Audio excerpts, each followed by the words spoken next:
Banda chit कंपनियों के खिलाफ जमाकर्ता पीड़ित पहुंचे जिलाधिकारी कार्यालय। दिल्ली की स्वयंसेवी संस्था चिटफंड कंपनी के खिलाफ चला रही सत्याग्रह आंदोलन। पीड़ितों ने चिटफंड कंपनियों में जमा पैसा वापस दिलाने की जिलाधिकारी से की मांग। फ्रॉड चिटफंड कंपनियों के खिलाफ कार्रवाई की पीड़ितों ने जिलाधिकारी से लगाई गुहार। बांदा से प्राइड इंडिया न्यूज के लिए संवाददाता पुरुषोत्तम कुमार की खास रिपोर्ट।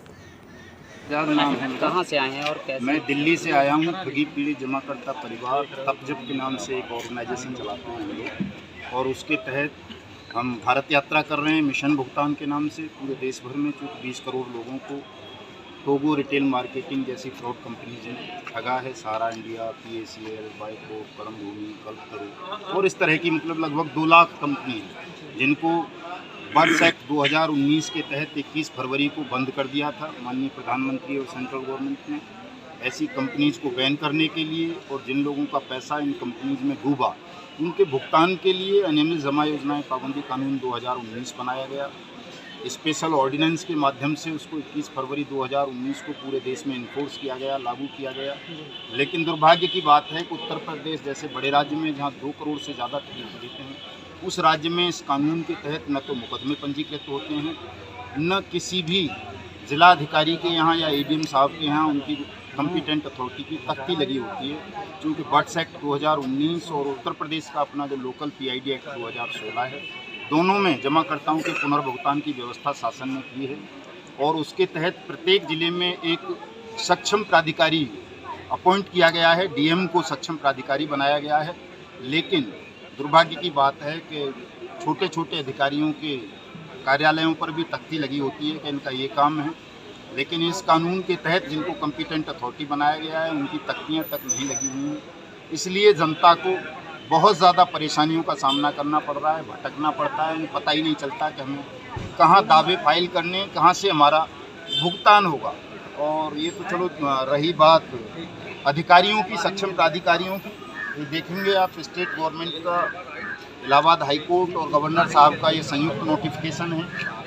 इसमें प्रथम ADJ जो भी होते हैं प्रत्येक जिले के, उनको fast track court, special court appoint किया गया है इन कानूनों के तहत कि वो 180 कार्य दिवस के अंदर ट्रायल कंप्लीट करके लोगों का भुगतान कराएं। बांदा में भी आप ये देखेंगे 12वें नंबर पर वरिष्ठतम अपर जिला एवं सत्र न्यायाधीश बांदा को अपॉइंट किया गया है।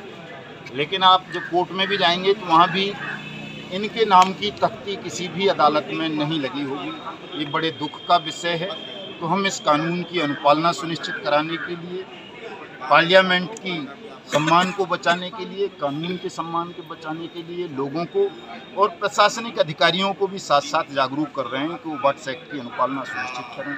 और जो हमारे देश के 20 करोड़ से ज़्यादा नागरिकों का जीवन ठगों ने तबाह कर दिया है। आपके बांदा में लाखों ठगी पीड़ित हैं, ज़िंदगी और मौत के बीच झूल रहे हैं। कितने ही साथी आत्महत्या कर चुके हैं।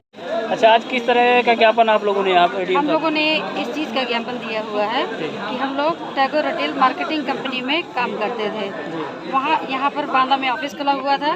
मेन ब्रांच इसकी फतेहपुर है, जहाँ से हम लोग काम करते थे। हम लोग टोटल बांदा से ही काम करते थे। सारे ये जो हमारे एजेंट हैं सारे सब बांदा से हैं। हम लोगों को काम करवाया जाता था, कमीशन दिया जाता था। फिर उसके बाद क्या हुआ कि यहाँ पर 22 अप्रैल को 2021 में 22 अप्रैल को ऑफिस बंद कर दिया गया और हम लोगों के सारे भुगतान बंद कर दिए गए। ना भुगतान हुआ, ना जमावटी हुई, ऑफिस ही बंद कर दिया गया। अब जो हम लोगों ने पैसा जमा किया है लोगों का, उसमें लोग भुगतान के लिए इतना परेशान हैं। और हम लोग जिनका पैसा जमा करवाए हैं तो लोग हमारे घर आते हैं, हम लोगों को तरह तरह की बातें सुनाते हैं, धमकियाँ देते हैं, आप भुगतान करिए, भुगतान हम लोगों से मांगते हैं। और हम लोग जब अपने सीनियर के पास जाते हैं, अपने ऑफिस के कर्मचारियों के पास जाते हैं, तो वहाँ से हम लोगों को आश्वासन कुछ नहीं मिलता है, बरंग लौट आते हैं हम लोग इस वजह से परेशान है कि ना तो पब्लिक का भुगतान हो रहा है, ना हम लोग का सुकून है। सुकून हम लोग को छिन गया है।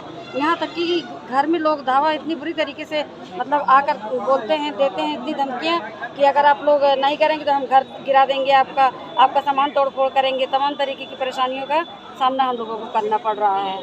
आप लोग अभी कितने लोग आए हुए हैं? हम लोग यहाँ पर कम से कम 250 लोग हैं। 250 लोग? सभी की यही समस्या है? सबकी यही समस्या किस है। कंपनी में आप लोग काम करते थे?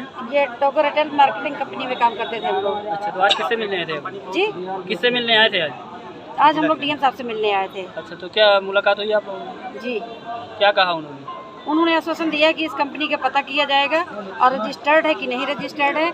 अगर रजिस्टर्ड नहीं है तो भी उनका मतलब देखा जाएगा और उनके प्रति कार्रवाई की जाएगी। अगर आप लोगों की मांगे पूरी नहीं होती फिर क्या करेंगे आप? अगर हम लोगों की मांगे पूरी नहीं होती तो हम लोग धरना देंगे और अनशन पर बैठेंगे और दिल्ली में भी 15 तारीख को जाएंगे, वहाँ पर भी इस कार्यक्रम में शामिल होंगे सभी लोग और सारा सब कुछ होगा वहीं पे।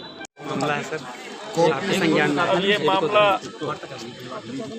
इन्होंने दिया हुआ है, ज़्यादा नहीं करवाएंगे। ये अनियमित जमा योजनाओं के संबंध में इन्होंने दिया हुआ है। इनके तहत कुछ लोगों की जमा पूंजी तथाकथित संस्था द्वारा अपहृत कर ली गई है। इसकी जांच कराई जाएगी और जो भी होगा नियमानुसार इस पर कार्रवाई की जाएगी।